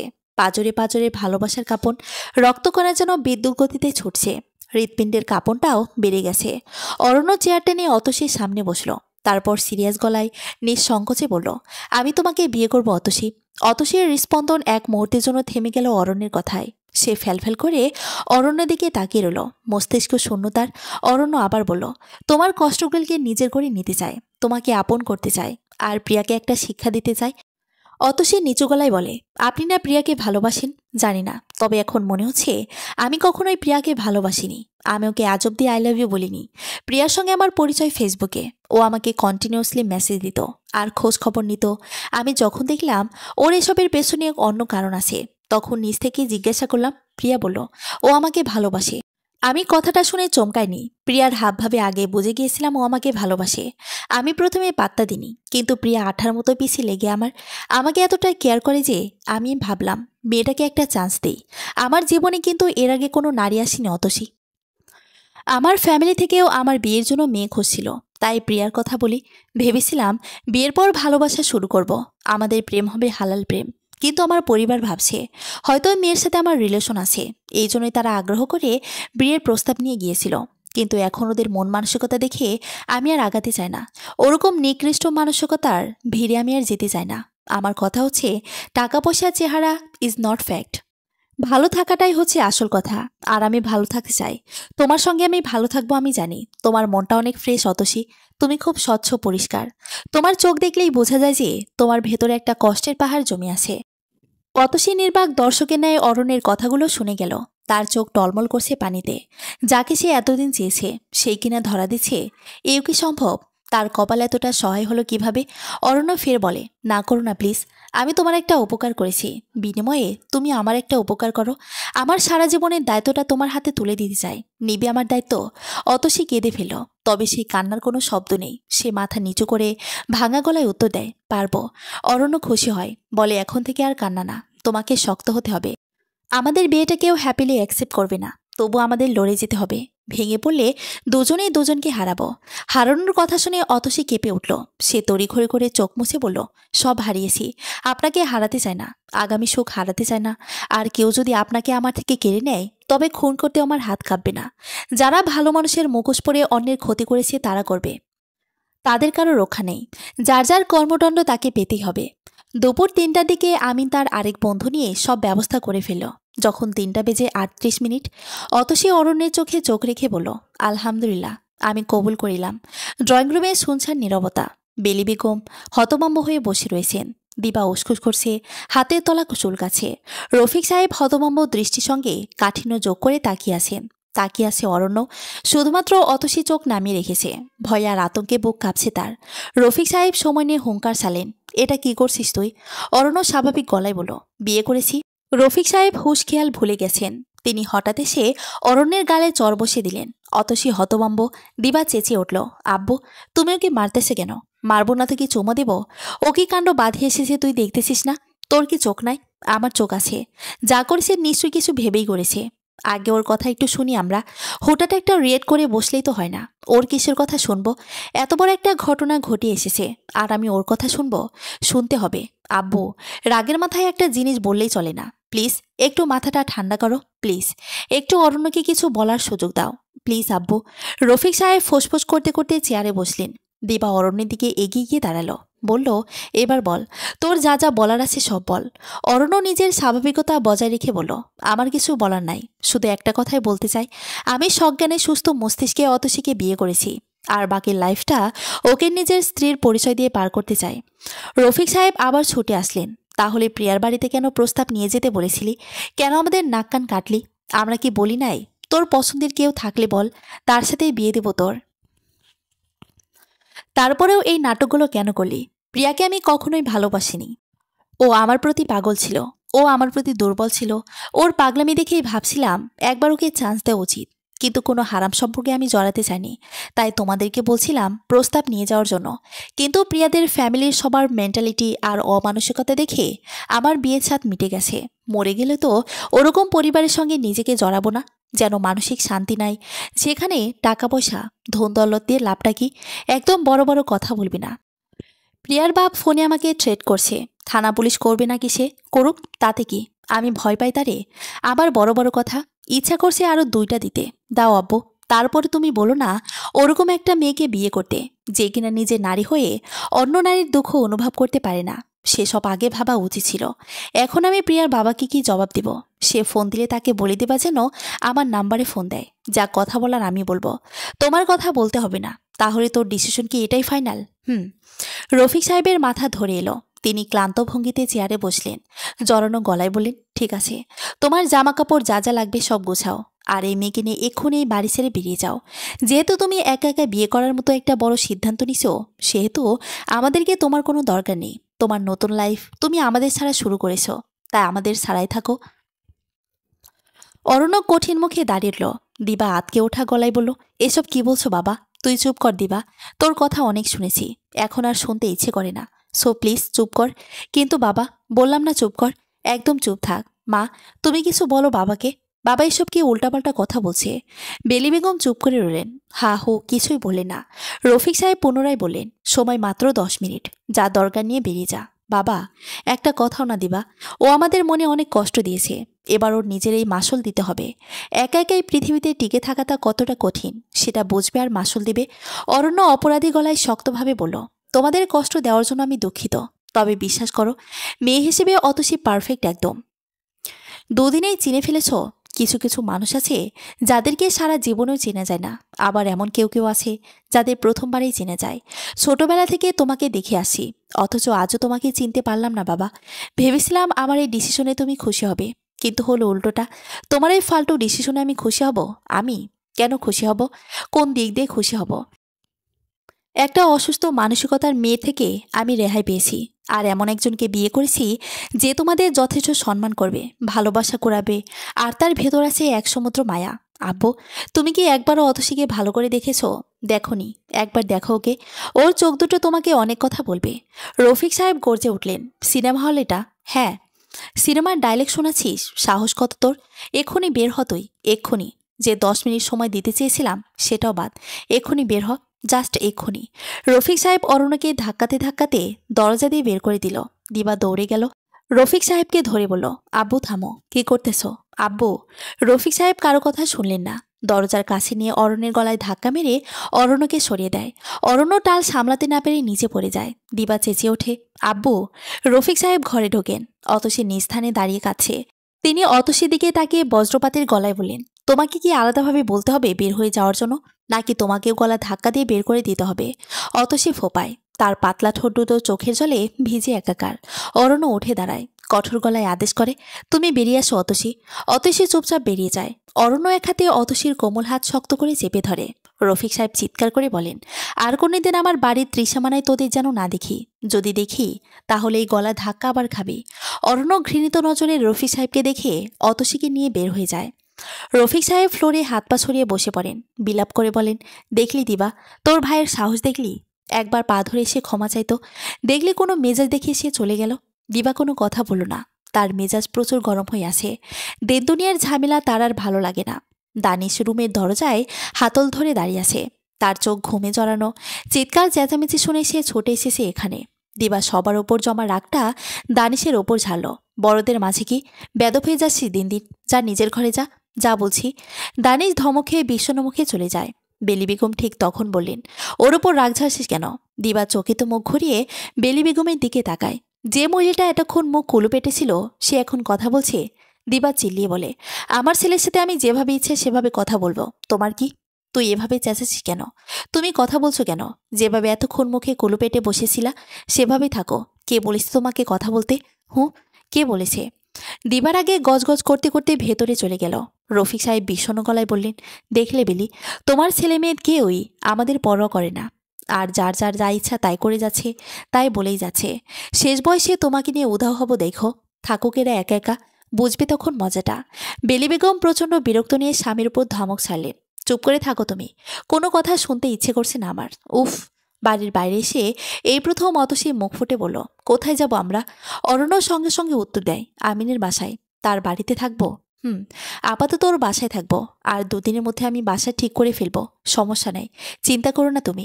আপনি পাশে আছেন তো? আর চিন্তা কিসের আমার? অতসীর কথা শুনে অরণ্যের মুখে এক চিলটে হাসি ফুটে ওঠে। সে হঠাৎই গলায় বিষণ্ণ ঢেলে বলে, মাত্র দুদিনের পরিচয়, অথচ এর মধ্যে বিয়ে। আবার তোমার জন্য এত ফাইট করছি আমি, নিজের ফ্যামিলির বিরুদ্ধে গেছি। আচ্ছা, কি হয়েছে আমার বলো তো? এরকমটা হয়? কেউ দুদিনের দেখায় কারোর জন্য এত ডেসপারেট হয়? আগে থেকে যদি আমার প্লেবয় টাইপ থাকতাম তাহলে একটা কথা ছিল, কিন্তু তোমাকে বললাম না। আমার লাইফে এর আগে কোনো মেয়ে আসেনি, যা ছিল সব বন্ধু, তাও দূরের বন্ধু। একসঙ্গে বসে আড্ডা দেওয়া, ঘুরতে যাওয়া, এসব আমি পারতাম না। I feel shame.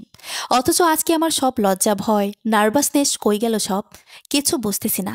অরণ্যের পাগল পাগল কথায় অতসীর মজা লাগছে ভীষণ। সে জ্ঞানী জ্ঞানী ভাব নিয়ে জবাব দেয়, জন্ম, মৃত্যু, বিয়ে, এই তিন জিনিস কিন্তু আল্লাহ ঠিক করে রেখেছেন। আমি আগে থেকে আপনার কপালে লেখা ছিলাম, আপনার বাম পারজোরের হাড়ে তৈরি ছিলাম। এজন্যই আমি শেষ পর্যন্ত আপনারই হয়েছি। আর যে বাম হাড়ের তৈরি, তার সঙ্গে কিসের নার্ভাসনেস, কিসের লজ্জা ভয় বলুন? অরণ্য বলল, ঠিক কথাই বলেছ, কিন্তু আমার ভয় হচ্ছে জানেন, বাবা এত সহজে আমাকে ছাড়বে না। আর প্রিয়া যখন জানবে আমাদের বিয়ের ব্যাপারে কোনো কাহিনী ঘটাবে, আল্লাহ জানেন, ঘটাক যা ইচ্ছা, আই ডোন্ট কেয়ার। আমরা প্রাপ্তবয়স্ক এবং নিজেদের ইচ্ছায় বিয়ে করেছি, তাহলে ভয় কিসের? আমি ভয় পাচ্ছি না ওইসব নিয়ে, ওনার সামনে দাঁড়াতে ভয় পায়। আইন তো আর ওনার মারের হাত থেকে বাঁচাতে পারবে না। অরণ্য জোর গলায় বলে, আগে তোমার কেউ ছিল না, এখন তোমার মাথার উপর তোমার স্বামীর ছায়া আছে, তাই এখন থেকে তোমাকে কিছু করতে হলে আমার উপর দিয়ে যেতে হবে তাকে। অত সে ফ্যালফ্যাল নেত্রে অরণ্যের দিকে তাকিয়ে থেকে বলল, এত সুখ আমার কপালে সইবে তো? অরণ্য হেসে বলল, সইবে, আল্লাহর ওপর ভরসা রেখো। তার উপর ভরসা তো আছেই, যে যা করে ভালোর জন্যই করে, সেটা আজকে আরও একবার প্রমাণিত হলো। রফিক সাহেবকে অসময়ে নিজের বাড়িতে দেখে জহির ইসলাম যথেষ্ট অবাক হন। তিনি দরজার মুখে বড় বড় চোখ নিয়ে দাঁড়িয়ে থাকেন। রফিক সাহেব ইতস্তভাবে বলে ওঠেন, আমাকে ভেতরে ঢুকতে দেবেন না নাকি? রফিক সাহেবের কথায় জহির ইসলামের হুঁশ ফিরে। তিনি ব্যস্ত ভঙ্গিতে দরজার মুখ থেকে সরে দাঁড়ায়, বলে, আসেন, ভেতরে আসেন। রফিক সাহেব মৃদু পায়ে ভেতরে ঢুকে সোফায় গিয়ে বসেন। জহির ইসলাম দরজা লাগিয়ে দিয়ে রফিক সাহেবের মুখোমুখি বসেন। জহির ইসলাম প্রশ্ন করেন, হঠাৎ যে, কোনো সমস্যা আছে? জরুরি কথা আছে। কি জরুরি কথা? বলছি, এক গ্লাস পানি খাওয়াতে পারবেন? অবশ্যই। জহির ইসলাম হাঁক ছেড়ে তানমনা ইসলামকে ডেকে ঠান্ডা পানি দিতে বলেন। তানমনা ইসলাম প্রিয়ার রুমে উকে দেয়। প্রিয়াকে বলে, অরণ্যের আব্বু আসে, একটা সেলোয়ার কামিজ পরে নে, আর গিয়ে সালাম দিয়ায়। প্রিয়া লাফিয়ে উঠে দাঁড়ায়, প্রশ্ন করে, অরণ্য আসে? না, অরণ্য নাই, ওর আব্বু আসে খালি। কেন? আমি কিভাবে বলবো? যা তুই গিয়ে সালাম দিয়ায়। আচ্ছা। প্রিয়া দুটো ট্রপস জিন্স খুলে একটা সেলোয়ার কামিজ পরে নেয়, তারপর বের হয় রুম থেকে। পুরো এক গ্লাস পানি এক নিঃশ্বাসে খেয়ে ফেলেন রফিক সাহেব। জহির ইসলাম বললেন, আপনাকে অনেক পেরেশান মনে হচ্ছে, আপনাকে আরেক গ্লাস পানি দিব? দরকার নাই। প্রিয়া কই? এই তো আমি। আসসালামু আলাইকুম আঙ্কেল। প্রিয়া উপস্থিত হয়ে সালাম দেয়। তাকে দেখে রফিক সাহেবের ফ্যাকাশে মুখ আরও বিবর্ণ হয়ে যায়। তিনি সালামের জবাব দিয়ে বললেন, বসো মা, কেমন আছো? আমি ভালো আছি আঙ্কেল। আপনি একা এসেছেন? মানে আন্টি আসেনি? না, তোমাদের সাথে জরুরি কথা আছে বলে একা এসেছি। জি বলুন, কি জরুরি কথা? প্রিয়া জহির ইসলামের পাশে গিয়ে বসে।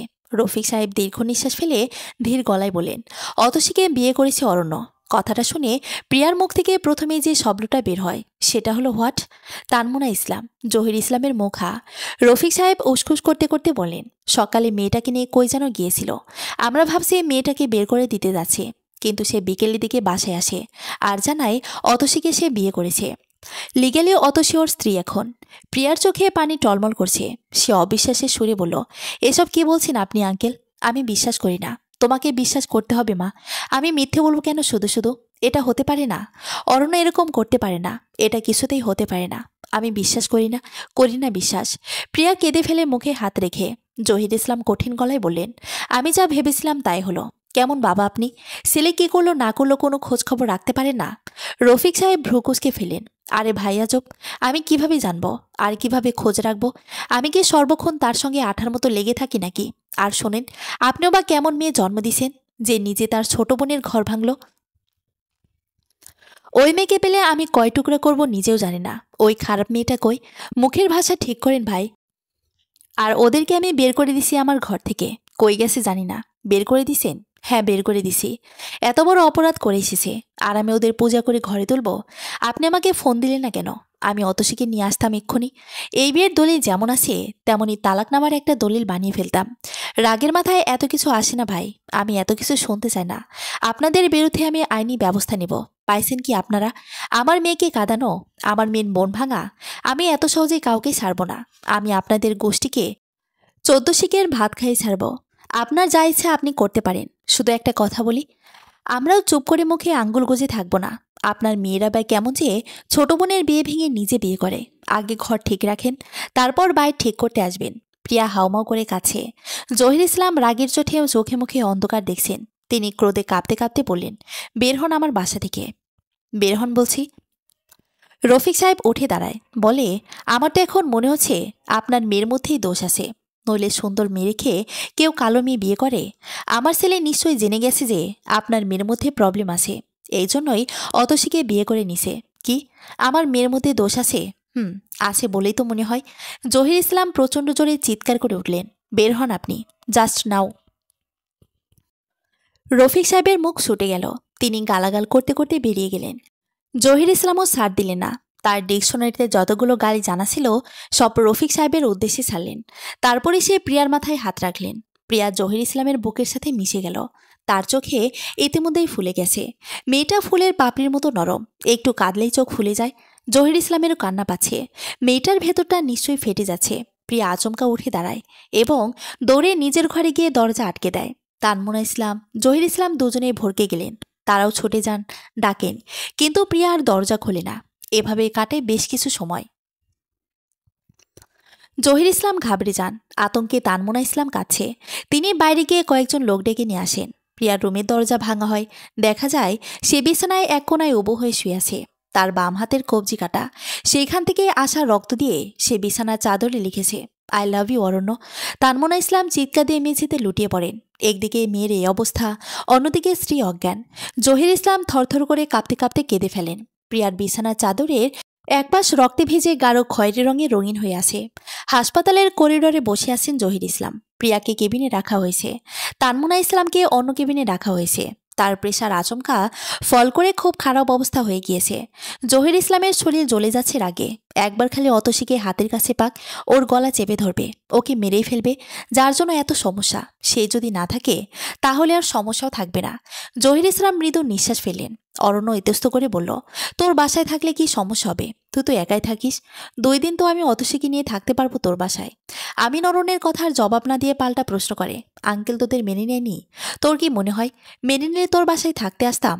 আমার ব্যাংকে টাকা আছে। আজকে তো সময় নেই, আর কালকে গিয়ে টাকা তুলে নিয়ে আসবো। তারপর ফ্ল্যাট নিব একটা। ইনশাল্লাহ আমাদের কোনো সমস্যা হবে না। তুই আমার বাসায় যতদিন ইচ্ছা থাকতে পারিস, কোনো সমস্যা নাই তাতে। তুই কখন বাসায় যাবি? আমার যেতে দেরি হবে, রোগী আছে। তুই বাসায় চলে যা। এতক্ষণ থেকে অতসীকে নিয়ে চেম্বারে বসে থাকবি নাকি? এই নে চাবি। আমিন চাবি বের করে দেয়। অরণ্য চাবি নিতে নিতে বলল, থ্যাঙ্কস দোস্ত। হয়েছে, আর ফরমার হতে হবে না। তোর বউকে বলিস রাতে গরুর গোস্ত ঝাল করে ভুনা করার জন্য। ফ্রিজে গোস্ত আছে।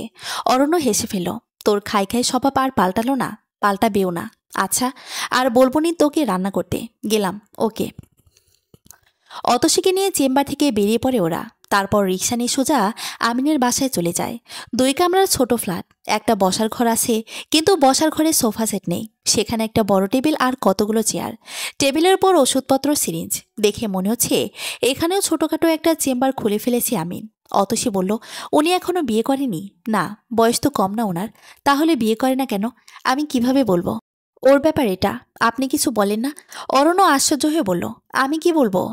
না মানে, ফ্রেন্ডসরা প্রেশার দেয় না বিয়ে করার জন্য, ওইরকম আর কি। বিয়েটা যার যার ব্যক্তিগত ব্যাপার অতসী। হয়তো ব্যাচেলর লাইফে সুখী আছে, এই জন্য আর বিয়ের কথাই ভাবে না। সবাই তো আর আমার মতো তাড়াতাড়ি বিয়ে করে গলায় দড়ি ঝুলায় না, তাই না? অতসী মুখ খুলে যায়, চোখের দৃষ্টি হয় তীক্ষ্ণ। অরণ্য কে বলে ফেলল বুঝতে পেরে দাঁত দিয়ে জিভ কাটে। আর চোখে অতসীর দিকে তাকাতেই অতসী ভয়ঙ্কর রাগী গলায় বলল, আমাকে বিয়ে করে গলায় দড়ি ঝুলাইছেন? অরণ্য আরেকবার নিজে জিভ কাটল, বলল, এই যা, তা কখন বললাম? আমি তো অন্যদের কথা বলেছি। অন্যদের কথা বলেছেন আর নিজেকে নিয়ে তুলনা দেন নাই? আচ্ছা সরি, দুঃখিত আমি। অতসী কড়া চোখে তাকিয়ে রইল অরণ্যের দিকে। ক্ষণকাল পার হতেই সে হেসে উঠল। অরণ্য ভ্রুকুটি করে বলল, হাসলে কেন? অতসী ঠোঁটের হাসি দীর্ঘ করে বলে, মাত্র বিয়ে হলো, এখনও দুজন দুজনকে ভালো করে চিনি না, জানি না, অথচ এর মধ্যেই ঝগড়া। অতসীর কথা শুনে অরণ্য হাসে, বলে, ঝগড়া না, খুনসুটি আর কি। এই হলো একটা, বাট এত দ্রুত দুজনে মিশে গেছি। মনে হচ্ছে কত বছর ধরে একসঙ্গে আছি দুজনে, তাই না? তাই। আচ্ছা, আপনি ফ্রেশ হয়ে নিন। বিছানার যা অবস্থা, আমি একটু ঘরটা গোছাই। ঠিক আছে। শুনো, রাতে গরুর ঝালগোস্ত খেতে চেয়েছি আমিন, করতে পারবে? হ্যাঁ পারবো। তাহলে করে ফেলিও। আমার ওর গরু গোস্তটা বেশি ভালো লাগে। আচ্ছা করব। আপনি যান, ফ্রেশ হয়ে আসুন। অরণ্য আমিনের গামছা নিয়ে বাথরুমে ঢুকে গেল। অতসী দক্ষ হাতে ঝটপট বিছানা গুছিয়ে ঘর ঝাড়ু দিয়ে ফেলল। বিছানার সঙ্গে একটা ছোট্ট টেবিল লাগানো, সেই টেবিলের উপর নানান ধরনের বইয়ের স্তূপ। অতসী সেগুলো গুছিয়ে ফেলল। অরণ্য বাথরুম থেকে বেরিয়ে বলল, বাহ, বেশ ঝটপট কাজ করো তো তুমি। প্রশংসা শুনে অতসীর মন রুমঝুম রুমঝুম করে ওঠে। সে আহ্লাদি গলায় জবাব দেয়, যেই না কাজ, এগুলো করতে আর কি এত সময় লাগে? অরণ্য জবাব দেওয়ার আগেই অরণ্যের ফোন বেজে ওঠে। অরণ্য দেখল দিবার কল। সে দ্রুততার সঙ্গে ফোন রিসিভ করলো। হ্যাঁ আপু বল। ওপাশ থেকে দিবা উদ্বিগ্ন হয়ে বলল, বাসায় আয়। অরণ্যের কপালে সূক্ষ্ম ভাঁজ পড়ে। কেন? বাবা আসতে বলছে। বাবা কি মেনে নিয়েছে? না। তাহলে? প্রিয়া সুসাইড করছে, তাকে হাসপাতালে নেওয়া হয়েছে। বাবা তোকে জরুরি ভিত্তিতে বাসায় আসতে বলেছে। অতসীকে সঙ্গে করে নিয়ে আসবি। আপু, যেহেতু বিয়ে করছিস নিজের ইচ্ছায়, তাই এখন চাইলেও সবাইকে এড়িয়ে যেতে পারবি না। যা হবার হবে। তুই আয়, আমি আছি তোর সাথে, মনে রাখিস। অরণ্য একটুক্ষণ চুপ থেকে বলল, আসছি। ফোনের লাইন কেটে যায়। অরণ্যের হাত চলচল চেহারায় চিন্তার ছাপ। অতসী উদ্গ্রীব হয়ে বলল, কি হয়েছে? কি বলছি আপু? অরণ্য অতসীর দিকে তাকায়। অতসীর কোমল চেহারায় মলিনতা, বিশেষত্বহীন চেহারা স্পষ্ট অভাব বলে দিচ্ছে মেয়েটার বাবা থাকা সত্ত্বেও কতটা কষ্ট করেছে সে। এই কষ্ট থেকে তাকে উদ্ধার করতেই অরণ্য এত বড় স্টেপ নিয়েছে। শেষমেশ যদি অতসীর কষ্টগুলো সরাতেই না পারে, তাহলে লাভ কি? অরণ্য মনে মনে বলে, হে আল্লাহ, আপনি দয়া করুন আমাদের ওপর। মেয়েটাকে একটা সুন্দর জীবন দিতে চায়, আপনি রহমত করুন। অতসী পুনরায় জিজ্ঞেস করে, কি চুপ করে আছেন কেন? বলুন না, কি বলছি আপু? অরণ্য ঠান্ডা গলায় বলে, তোমার বোন সুসাইড করেছে, তাকে নাকি হাসপাতালে রাখা হয়েছে। আমাকে আর তোমাকে আমার আব্বু বাসায় যেতে বলছে। ওখানে যাওয়ার পর কি হবে আমি জানি না। গল্প নারী, প্রথম পর্ব। দ্বিতীয় পর্ব পড়ার আমন্ত্রণ রইল সবাইকে। ধন্যবাদ।